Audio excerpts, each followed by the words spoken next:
আমি যিখিনি ভাবি থাকিম, যিখিনি চিন্তা কৰি থাকিম, যিখিনি আমি মনলৈ আনিম নহয় বা কথা ক'ম, সেইখিনিকে আমাৰ জীৱনত হোৱা আৰম্ভ হৈ যায়। ইয়াত কোনো যাদু মন্ত্ৰৰ খেল নাই, ঠিক আছে। ইয়াত কোনো মন্ত্ৰৰ খেল নাথাকে, যাদু মন্ত্ৰৰ খেল নাথাকে, কোনো হেৰি নহয়। সেই বস্তুবিলাক আমি আকৰ্ষণ কৰোঁ, আমি নিগেটিভ পাৱাৰবিলাকক আমি আকৰ্ষণ কৰোঁ, হয়নে? কাৰণ এয়াই হৈছে আকৰ্ষণৰ নিয়ম, হয়নে? ল অফ এট্ৰেকশ্যন বুলি কয় যে এইটোৱেই হয়, হয়নে? ল অফ এট্ৰেকশ্যন আমি এক্সট্ৰাকৈ কৰিব নালাগে, অট'মেটিকলি নিজৰ যিখিনি কৰি থাকোঁ নহয় তাতে ল অফ এট্ৰেকশ্যন হৈ যায়। আমাৰ যিখিনি কৰোঁ সেইখিনিতে বস্তুবিলাক আকৰ্ষিত হৈ যায়, হয়নে? সেইকাৰণে বন্ধুসকল সদায় ভাল চিন্তা কৰিব লাগিব, ভাল ভাবিব লাগিব, হয়নে?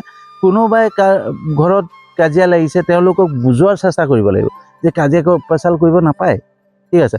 শান্তি হওক, ভগৱানক প্ৰাৰ্থনা কৰিব লাগে যে তেওঁলোকৰ মাজত যিখিনি হৈছে সেইখিনি যাতে নহওক, শান্তি হওক। তেতিয়া ভগৱানে ভাবিব ই শান্তি বিচাৰে, সুখ বিচাৰে,